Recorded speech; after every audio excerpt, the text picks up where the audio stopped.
জানিয়ে দিচ্ছি সূরা ফুরকানের বাংলা অনুবাদ। শুরু করছি আল্লাহর নামে, যিনি পরম করুণাময় ও অতি দয়ালু। পরম কল্যাণময় তিনি, যিনি তার বান্দার প্রতি ফয়সালার গ্রন্থ অবতীর্ণ করেছেন, যাতে সে বিশ্বজগতের জন্য সতর্ককারী হয়। তিনি হলেন যার রয়েছে নবমণ্ডল ও ভূমণ্ডলের রাজত্ব। তিনি কোনো সন্তান গ্রহণ করেননি, রাজত্বে তার কোনো অংশীদার নেই। তিনি প্রত্যেক বস্তু সৃষ্টি করেছেন, অতঃপর তাকে শোধিত করেছেন পরিমিতভাবে।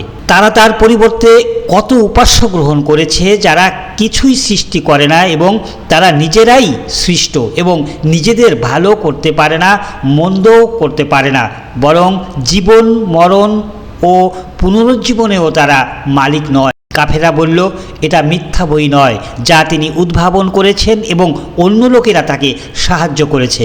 অবশ্যই তারা অবিচার ও মিথ্যার আশ্রয় নিয়েছে। তারা বলে, এগুলো তো পুরকালের রূপকথা যা তিনি লিখে রেখেছেন, এগুলো সকাল সন্ধ্যায় তার কাছে শেখানো হয়। বলুন, একে তিনিই অবতীর্ণ করেছেন, যিনি নভমণ্ডল ও ভূমণ্ডলের গোপন রহস্য অবগত আছেন। তিনি ক্ষমাশীল, মেহেরবান। তারা বলে, এ কেমন রসুল যে খাদ্য আহার করে এবং হাটে বাজারে চলাফেরা করে, তার কাছে কেন কোনো ফেরেশতা নাজিল করা হলো না যে তার সাথে সতর্ককারী হয়ে থাকতো?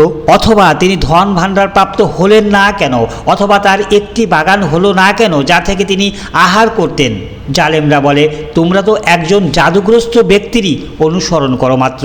দেখুন তারা আপনার কেমন দৃষ্টান্ত বর্ণনা করে। অতঃপর তারা পথভ্রষ্ট হয়েছে, এখন তারা পথ পেতে পারে না। কল্যাণময় তিনি, যিনি ইচ্ছা করলে আপনাকে তদপেক্ষা উত্তম বস্তু দিতে পারেন, বাগ বাগিচা যার তলদেশে নহর প্রবাহিত হয়, এবং দিতে পারেন আপনাকে প্রাসাদ সমূহ। বরং তারা কিয়ামতকে অস্বীকার করে, এবং যে কিয়ামতকে অস্বীকার করে আমি তার জন্য অগ্নি প্রস্তুত করেছি। অগ্নি যখন দূর থেকে তাদেরকে দেখবে, তখন তারা শুনতে পাবে তার গর্জন ও হুঙ্কার। যখন এক শিকলে কয়েকজনকে বাঁধা অবস্থায় জাহান্নামের কোনো সংকীর্ণ স্থানে নিক্ষেপ করা হবে, তখন সেখানে তারা মৃত্যুকে ডাকবে। বলা হবে, আজ তোমরা এক মৃত্যুকে ডেকো না, অনেক মৃত্যুকে ডাকো। বলুন, এটা উত্তম না চিরকাল বসবাসের জান্নাত যার সুসংবাদ দেওয়া হয়েছে মুত্তাকিদেরকে? সেটা হবে তাদের প্রতিদান ও প্রত্যাবর্তন স্থান। তারা চিরকাল বসবাসরত অবস্থায় সেখানে যা চাইবে তাই পাবে। এই প্রার্থিত ওয়াদা পূরণ আপনার পালনকর্তার দায়িত্ব।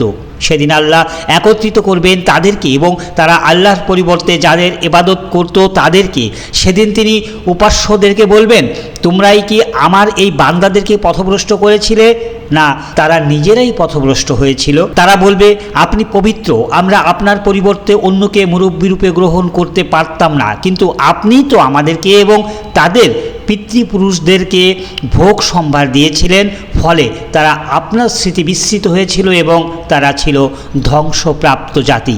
আল্লাহ মুশরিকদেরকে বলবেন, তোমাদের কথা তো তারা মিথ্যা সাব্যস্ত করলো, এখন তোমরা শাস্তি প্রতিরোধ করতে পারবে না এবং সাহায্য করতে পারবে না। তোমাদের মধ্যে যে গুনাহগার, আমি তাকে গুরুতর শাস্তি আস্বাদন করাবো।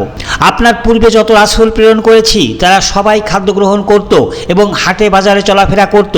আমি তোমাদের এককে অপরের জন্যে পরীক্ষা স্বরূপ করেছি, দেখি তোমরা সবর করো কিনা। আপনার পালনকর্তা সব কিছুই দেখেন। যারা আমার সাক্ষাৎ আশা করে না, তারা বলে, আমাদের কাছে ফেরেশতা অবতীর্ণ করা হলো না কেন? অথবা আমরা আমাদের পালনকর্তাকে দেখি না কেন? তারা নিজেদের অন্তরে অহংকার পোষণ করে এবং গুরুতর অবাধ্যতায় মেতে উঠেছে।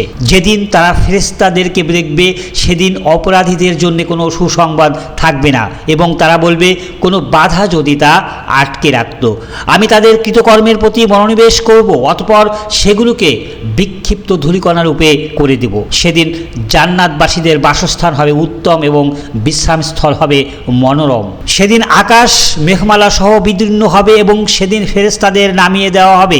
সেদিন সত্যিকার রাজত্ব হবে দয়াময় আল্লাহ এবং কাফেরদের পক্ষে দিনটি হবে কঠিন।